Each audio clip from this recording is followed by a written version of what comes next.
जय हिंद एवरीवन। आज 1 जुलाई है और आज अग्निवीर जीडी के पेपर में जो भी प्रश्न पूछे गए थे फर्स्ट शिफ्ट वाले कुछ प्रश्नों को मैं आप लोगों के सामने लेकर आया हूं। तो आप लोगों को सभी प्रश्नों को देख लेना है कि किस टाइप के प्रश्न पूछे जा रहे हैं। मेरे भाई कल यानी 30 तारीख को अग्निवीर जीडी का पहला पेपर था। फर्स्ट शिफ्ट में एयरफोर्स से रिलेटेड काफी सारे प्रश्न पूछे गए थे।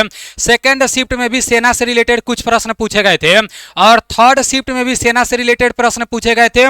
फोर्थ शिफ्ट में भी सेना से रिलेटेड प्रश्न पूछे गए थे। और मेरे भाई कल आप लोगों का चारों शिफ्ट में 1857 की क्रांति से रिलेटेड भी प्रश्न पूछे गए थे और जो आपका संविधान है ना, इससे रिलेटेड भी काफी सारे प्रश्न पूछे गए थे। तो आप लोगों को इस पर बहुत ज्यादा फोकस करना है। जैसे पहले शिफ्ट में जहां से प्रश्न पूछे जा रहे हैं तो दूसरे शिफ्ट में भी उससे रिलेटेड कुछ प्रश्न देखने को मिल रहे हैं। अब सभी सेंटर का पेपर अलग अलग भी देखने को मिल रहा है। ऐसा नहीं है कि सभी सेंटर का पेपर एक ही जैसा है, नहीं मेरे भाई, कुछ सेंटरों का पेपर मिल रहा है लेकिन सभी सेंटरों का पेपर नहीं मिल रहा है। और इस साल इंडियन आर्मी के पेपर में जो जीके के प्रश्न पूछे जा रहे हैं ना, बहुत अच्छे लेवल के प्रश्न पूछे जा रहे हैं। अगर आपका जीके में ज्यादा प्रश्न सही नहीं हो पा रहा है तो आप परेशान नहीं हो ना, सभी लोगों का वही हाल है मेरे भाई। आप लोग खुद प्रश्नों के लेवल को देखो। और ये जो भी प्रश्न आज पूछे गए थे पहले शिफ्ट में, ये पूरा पीडीएफ मैं अपने टेलीग्राम चैनल में भेज दूंगा। और कल भी जो आप लोग का पेपर हुआ था तो वो भी मैं पूरा पीडीएफ भेज दिया था। आप लोग को टेलीग्राम पर सर्च मारना है नीलेश डिफेंस करियर, और टेलीग्राम चैनल का लिंक मैं डिस्क्रिप्शन में भी दे दूंगा, फर्स्ट कमेंट में भी दे दूंगा। तो वहां जुड़ जाना क्योंकि वहां पर फ्री में आप लोग को ये पूरा पीडीएफ मिल जाएगा, ठीक है ना। और कल जो चौथा शिफ्ट में पेपर कराया गया था तो उसमें का भी मैं कुछ प्रश्न लेकर आया हूं, उसको भी आप लोग देख लो। आज पहला शिफ्ट में पूछा गया था भारतीय सेना का आदर्श वाक्य क्या है।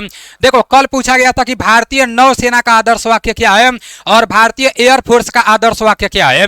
कल ये भी पूछा गया था कि भारतीय जो आपका इंडियन एयरफोर्स है तो उसका पुराना नाम क्या है।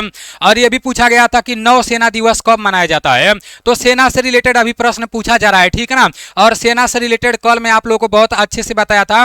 आज भी ये क्लास समाप्त होने के बाद अभी मतलब 20-25 मिनट बाद एक और मैं क्लास कराऊंगा संविधान से रिलेटेड, और 1857 की क्रांति उसमें रहेगा और आपका ये रहेगा जैसे जो आपका सेना है ये रहेगा, तो उसको आप लोग कर लेना, ठीक है ना। जो इंपॉर्टेंट है आने वाला है उसको मैं कराऊंगा। भारतीय सेना का जो आदर्श वाक्य है ना, स्वयं से पहले सेवा है। अभी जो लोग आप तैयारी कर रहे हो इसका आदर्श वाक्य है स्वयं से पहले सेवा। अब नौसेना का कल पूछा गया था तो नौसेना का अगर अगले शिफ्ट में पूछेगा याद रखना, 100 नौ वरुण हो जाएगा जिसका अर्थ होता है जल के देवता हमारे लिए शुभ है, ठीक है ना। उसके बाद से वायुसेना का आदर्श वाक्य भी कल पूछा गया था तो मेरे भाई नव संप्रीस दीप्तम हो जाएगा जिसका अर्थ होता है महिमा के साथ आकाश को छुओ। तो ये तीनों आप लोगों को पता होना चाहिए, थल सेना का आदर्श वाक्य, नौसेना का आदर्श वाक्य और वायुसेना का आदर्श वाक्य। आज पूछा गया था कि पंचायती राज संविधान के कौन से भाग से लिया गया है, तो भाग 9 से लिया गया है पंचायती राज। अब मेरे भाई संविधान में जो भी 22 भाग है ना टोटल, पहले तो आर्मी के पेपर में ऐसे पूछा जाता था कि मेरे भाई संविधान में कुल कितने अनुच्छेद हैं, कुल कितना भाग है, कुल कितनी अनुसूचियां हैं, कुल कितने मौलिक अधिकार हैं, लेकिन अब वो सब हटा दिया गया है मेरे भाई, अंदर से प्रश्न पूछा जा रहा है। तो अभी मैं इस वाले चैप्टर को अच्छे से करा दे रहा हूँ। जो 22 भाग है तो 22 भाग में जो भी इंपॉर्टेंट बात है वो अभी मैं करा दे रहा हूँ। पंचायती राज संविधान के कौन से भाग से लिया गया है, तो भाग 9 से लिया गया है, आज पूछा गया था। आपका नेक्स्ट पूछा गया था रिजर्व बैंक ऑफ इंडिया। देखो आरबीआई से प्रश्न पूछ दिया। पहले पूछा जाता था, हमेशा पूछा जाता था कि आरबीआई का स्थापना कब हुआ, आरबीआई का हेडक्वार्टर कहां पर है, तो ऐसे पूछा जाता था।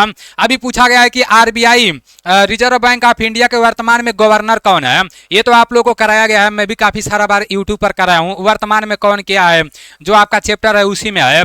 तो संजय मल्होत्रा जी वर्तमान में आरबीआई के गवर्नर हैं, याद रखना।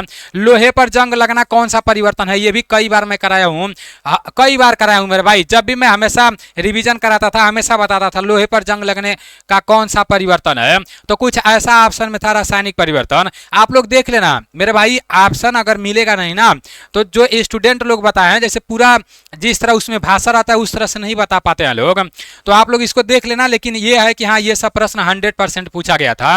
पीतल के पानी में कौन सा शास्त्रीय नृत्य किया जाता है, देखो कितना अच्छा लेवल का प्रश्न पूछा गया है। पीतल के पानी में कौन सा शास्त्रीय नृत्य किया जाता है, इतना मस्त तरीके से प्रश्न पूछा गया है। तो कुचिपुड़ी आपका हो जाएगा। अब कोई नहीं ये पढ़ के गया हो गया, इतना मैं बोल दे रहा हूं। कोई कितना भी किताब खरीदा होगा, कितना भी मैराथन लिया होगा, लेकिन ये शायद नहीं पढ़ के गया होगा कि पीतल के पानी में कौन सा शास्त्रीय नृत्य किया जाता है। सब लोग तो बस ये पढ़ के गए थे कि आंध्र प्रदेश का जो आपका शास्त्रीय नृत्य है तो वो कौन सा है, तो मेरे भाई कुचिपुड़ी है। सब लोग ये पढ़ के गए थे और पूछ दिया कि पीतल के पानी में कौन सा शास्त्रीय नृत्य किया जाता है। यहाँ पर है कि श्वसन क्रिया को क्या कहते हैं, अंतः श्वसन क्रिया को क्या कहते हैं, तो ये तो ऑप्शन पर डिपेंड करता है कि आपके ऑप्शन में क्या था। ये पूछा गया था कि पटचित्र चित्रकला चित्रकला किस राज्य का है, तो ये ओडिशा का है। ये तो मैं पीडीएफ में भी दिया था, क्लास में भी कराया था, ठीक है ना। जो भी आपका चित्रकला है उसको मैं अच्छे से कराया था। चलो आपका नेक्स्ट पूछा गया था कि देखो 1857 का क्रांति पूछा है। अभी मैं फिर से एक बार रिपीट करा दे रहा हूँ 1857 की क्रांति, क्योंकि यहाँ से प्रश्न पूछे जा रहे हैं, ठीक है ना। यहाँ पर है 1857 की क्रांति के समय कानपुर से किसने नेतृत्व किया, तो मेरे भाई कानपुर से नाना साहेब ने नेतृत्व किया। कई बार मैं आपको चिल्ला चिल्ला के बताया हूँ 1857 का क्रांति पढ़ लेना, और बहुत अच्छे से यूट्यूब पर भी क्लास कराया हूँ। चीनी का उपयोग खाद्य पदार्थों में क्यों किया जाता है, यह प्रश्न भी पूछा गया था। तो चीनी का उपयोग खाद्य पदार्थों में क्यों किया जाता है, मुख्य रूप से स्वाद और संरक्षण के लिए। आपके ऑप्शन में जो था वो ऑप्शन के हिसाब से करना था। कुछ ऐसे प्रश्न आज पूछे गए थे ना जो आपको खुद दिमाग से सोच कर करना है, वो किसी किताब में नहीं मिलेगा आपको, ठीक है ना, और ना ही कहीं आप पढ़े होंगे। आपको खुद सोच कर उसको करना है, वो भी आगे मैं आपको बता रहा हूँ। यहाँ पर है फरवरी 2025 तक सेना के पास कुल कितने कमांड है, तो कल ही मैं आप लोगों को बताया था, अच्छे से बताया था कि भारतीय सेना के पास 7 कमांड है। और अगर आईएएफ मतलब इंडियन एयर फोर्स का पूछ देगा ना तो इनके भी 7 कमांड है। अगर इंडियन नेवी पूछ देगा ना तो मेरे भाई नेवी के टोटल 3 कमांड है। बहुत अच्छे तरीके से आप लोगों को पता होगा। यहाँ पर है गोवा के सामाजिक कार्यकर्ता स्वतंत्रता सेनानी जिनका 2025 में पद्म श्री पुरस्कार दिया गया, तो ये कौन है मेरे भाई, देखो कितना अच्छे लेवल का प्रश्न पूछा गया है। तो ये लिबिया लोबो सरदेसाई हो जाएगा, बहुत ही अच्छे लेवल का प्रश्न पूछा गया है। यहाँ पर है मूत्र व पसीने के माध्यम से बाहर निकलने वाला अवशिष्ट पदार्थ कौन सा है, तो ऑप्शन पता नहीं ऑप्शन में क्या था, लेकिन ये इसका राइट आंसर आपका यूरिया हो जाएगा, ठीक है ना। मूत्र व पसीने के माध्यम से बाहर निकलने वाला अवशिष्ट पदार्थ आपका यूरिया है। छत्तीसगढ़ बस्तर क्षेत्र में पाई जाने वाली जनजाति है, तो कुछ ऐसा प्रश्न पूछा गया था जनजाति से रिलेटेड। यहां से देखना है, जनजाति भी आपको पढ़ लेना है, क्योंकि कल से ही जनजाति पूछा जा रहा है। कल भी जनजाति से रिलेटेड पूछा गया था और आज भी जनजाति से रिलेटेड पूछा गया है, तो ऑप्शन के हिसाब से इसका था। अब देखो ये सोच समझ कर करना था। पूछा गया था ग्रामीण लोग शहरों की तरफ क्यों जा रहे हैं। अब ये आर्मी का पेपर देने से पहले ये आप पढ़े ही नहीं होंगे कि ग्रामीण लोग शहरों की तरफ क्यों जा रहे हैं, कहीं पढ़ाया ही नहीं गया होगा। तो वो लोग आपके दिमाग को भी देख रहे हैं कि आप कितना मतलब क्या सोच रहे हो। तो मेरे भाई इसका जो भी ऑप्शन था उसके हिसाब से करना था। प्रथम स्वतंत्रता सेनानी जिनको फांसी की सजा दी गई, देखो मंगल पांडे फिर आ गए हैं मेरे भाई। 1857 की क्रांति तो इस बार छाया हुआ है, 1857 की क्रांति से रिलेटेड प्रश्न पूछ रहा है, ठीक है ना। नेक्स्ट आपका देखो ये आपका 30 जून का मतलब कल का चौथा शिफ्ट का कुछ प्रश्न है, तो इसको भी एक बार देख लो, फिर मैथ के प्रश्नों को हम लोग देख लेते हैं। सूरत अधिवेशन कब हुआ, तो 1907 में हुआ, याद रखना, ये कल पूछा गया था। इनमें से कौन सा मौलिक अधिकार नहीं है, अगले साल भी ये पूछा गया था, कई बार मैं आप लोगों को बताया, और इस साल भी पूछा गया। इनमें से कौन सा मौलिक अधिकार नहीं है, तो संपत्ति का अधिकार मौलिक अधिकार नहीं है। संपत्ति का अधिकार पहले मौलिक अधिकार था 7वां, लेकिन 44वें संविधान संशोधन द्वारा इसको हटा दिया गया, 300A में रख दिया गया, ठीक है ना। तो इसको आप लोग याद रखना, हो सकता है कि आगे पूछ दे। अगले साल ये भी पूछा था, छुआछूत का अंत पूछा था, अनुच्छेद 17 में है, ठीक है ना। अभी इस साल तो अभी तक नहीं पूछा गया, लेकिन देखते हैं आगे पूछता है कि नहीं। समुद्र की गहराई किस यंत्र से मापा जाता है, ये तो कई बार कराया गया है मेरे भाई। समुद्र की गहराई फायदोमीटर से मापा जाता है, तो ये आपका जो भी मापने वाला है ना ये भी आपको पढ़ लेना है। कौन सा एक तमिलनाडु का शास्त्रीय नृत्य है, तो जो आपका भरतनाट्यम है ये तमिलनाडु का आपका शास्त्रीय नृत्य है, ये भी आप लोगों को कराया गया है। नीति निदेशक तत्व कहां से लिए गए हैं, तो ये आपका आयरलैंड से, ये भी बहुत अच्छे से मैं कराया हूं, और अभी संविधान वाला जो क्लास कराऊंगा उसमें भी ये आएगा, ठीक है ना। सेबी के वर्तमान में अध्यक्ष कौन है, तो तुहिन कांता पांडे। इसके बारे में मैं आप लोगों को शेयर मार्केट के बारे में बहुत अच्छे तरीके से बताया था। तो वर्तमान में अध्यक्ष कौन है, तुहिन कांता पांडे हैं, ठीक है ना। ये भी आप लोगों का कराया गया था। एसबीआई के वर्तमान में अध्यक्ष कौन है, तो ये आपका शेट्टी जी हैं। नेक्स्ट है कि भारतीय सेना दिवस कब मनाया जाता है, कल पूछा गया था कि नौ सेना दिवस मतलब नेवी दिवस कब मनाया जाता है, तो 4 दिसंबर को नेवी दिवस मनाया जाता है। उसके बाद से कल पूछा गया था आईएएफ मतलब इंडियन एयर फोर्स दिवस कब मनाया जाता है, तो 8 अक्टूबर को मनाया जाता है। आज मतलब कल, हाँ, शाम को पूछा गया कि भारतीय सेना दिवस तो 15 जनवरी को मनाया जाता है। ये तो हमेशा पूछा जा रहा है। कल पूछा गया वायुसेना का पश्चिमी कमांड का मुख्यालय। अभी देखो तीनों सेना का पूछा गया, कल 9 सेना का, तीनों पूर्वी कमांड का, पश्चिमी कमांड का और दक्षिणी कमांड का, ये तीनों पूछा गया 9 सेना का। अब ये लोग नंबर लगा दिए हैं वायुसेना पर, और वायुसेना में भी ये लोग पश्चिमी कमांड का पूछ दिए हैं। तो अब आप लोग वायुसेना का जो 7 कमांड है उसको याद कर लेना, ठीक है ना, उसको एक बार पढ़ लेना। वायुसेना का पश्चिमी कमांड का मुख्यालय नई दिल्ली में है, ठीक है ना। चलो आपका मैथ का कुछ प्रश्न है, इसको हम लोग हल कर लेते हैं, देख लेते हैं। इसके बाद वाला जो क्लास आएगा उसको देख लेना, ज्यादा लंबा नहीं रहेगा, लेकिन वो आपके लिए इंपॉर्टेंट साबित हो सकता है, ठीक है ना। यहाँ पर एक टोकरी में 16 अंडे हैं, 12 अंडे खराब हो गए, शेष अंडों का संख्या कितना है। प्रश्न मैं जिस टाइप का मैथ कराया हूँ उससे टॉप लेवल नहीं आया है।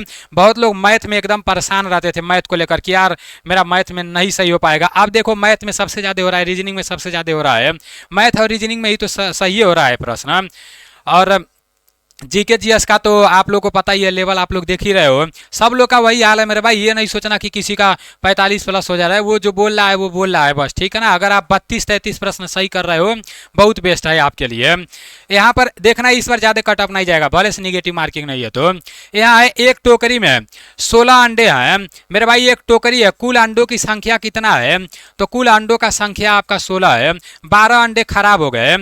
16 अंडे में से कितने अंडे खराब हो गए, तो 12 अंडे खराब हो गए। तो बोला है शेष अंडों का संख्या प्रतिशत है, जो आपका शेष अंडा बचा है तो उसका प्रतिशत में कितना है। तो मेरे भाई 16-12 कितने का अंतर है, 4 का अंतर है। तो जितने का अंतर है उसको ऊपर रख दो, और पूरा कितना है, पूरा को नीचे रख दो, और प्रतिशत निकालने के लिए 100 से गुणा कर दो। 4 चौको 16 हो जाएगा, और 4 से 100 को काट दो 25 बार में, तो ये 25% आपका राइट आंसर हो जाएगा। मैथ ऐसे में बहुत अच्छे से कराया हूँ, मैं ऐसे नहीं कराया हूँ जैसे ये आपका भाषा बस चेंज दिया है, लेकिन ये सब प्रश्न मैं कराया हूँ, ठीक है ना। आप इसको क्रय मूल्य विक्रय मूल्य देकर भी समझ सकते हो। जैसे 16 रुपये का कोई सामान खरीदा गया, 12 रुपये का बेच दिया गया। मान लो 16 को अंडा है, कुछ भी है अंडा है, और 12 को खराब हो गया। उसी तरह से 16 रुपये का खरीदा गया, 12 रुपये का बेच दिया गया, 4 रुपये का हानि हुआ, तो हानि ऊपर रख देंगे और क्रय मूल्य नीचे रख देंगे, गुणा 100 कर देंगे, बस आ जाएगा। बस समझने का ऊपर है आप लोगों को। ऐसा बोला गया था 2 केजी का 600 ग्राम का अनुपात कितना होगा। 2 केजी, पहले तो इसको बदल लो, केजी को हम लोग किस में बदल लेंगे, ग्राम में बदल लेंगे। तो मेरे भाई 2000 ग्राम हो जाएगा अनुपात। यहाँ 600 ग्राम है तो 600 ग्राम हो जाएगा। अब 2 जीरो से 2 जीरो काट दो, 2 दहा में 20 हो जाएगा अनुपात, 2 तिहाई 6 हो जाएगा, तो 10:3 आपका हो जाएगा। ऑप्शन बी इसका राइट आंसर हो जाएगा।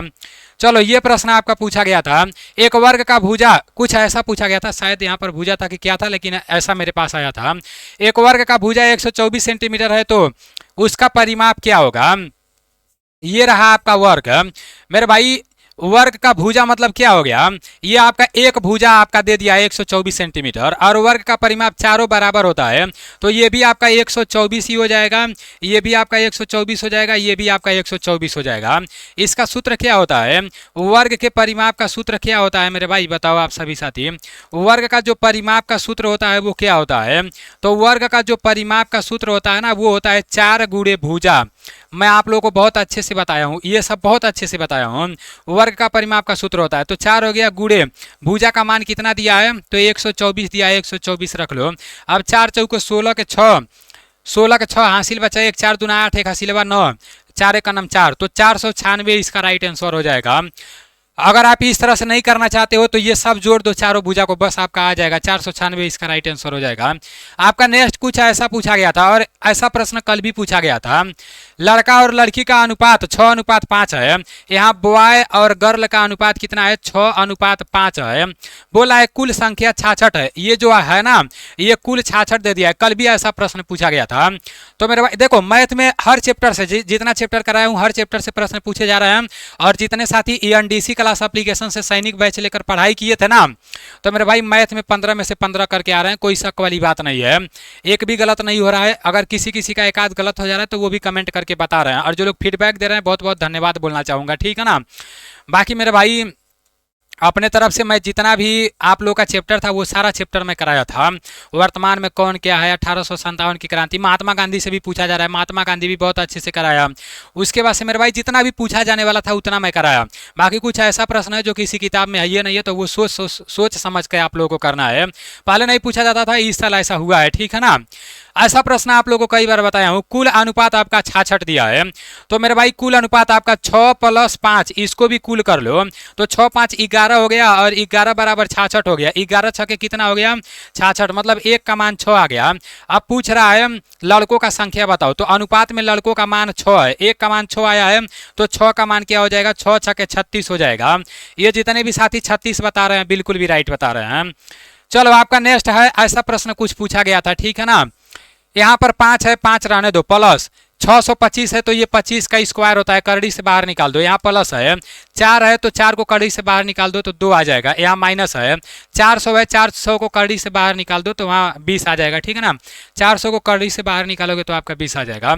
बस इसी को जोड़ घटा लेना है। 20 × 5 = 25, 2 = 27 में से 20 जाएगा तो 7 बचेगा। ये अरे तरीके 25 × 5 = 30, 30 × 2 = 32, 32 में से 20 जा तो 12 बचेगा। 32 में से 20 जा तो कितना बचेगा, 12 बचेगा। ये आपका 12 इसका राइट आंसर हो जाएगा, ठीक है ना। कितना हो जाएगा, 12 हो जाएगा। अभी आप लोगों का आज का पहला शिफ्ट का जो प्रश्न था वो मैं करा दिया हूँ, और कल का 30 जून का चौथा शिफ्ट का जो कुछ प्रश्न था जीके का, तो वो भी मैं करा दिया हूँ। ये PDF मैं अपने टेलीग्राम चैनल में भेज दे रहा हूँ। टेलीग्राम चैनल नीलेश ब्लॉग के नाम से है, ठीक है ना। ये सारा प्रश्न आप लोग देख लेना, और अभी कुछ टाइम में एक क्लास और मिलेगा, उसको भी आप लोग कर लेना, ठीक है ना। उससे आप लोग को बहुत ज़्यादा मदद मिलेगा। मिलते हैं अगले क्लास में। जय हिंद।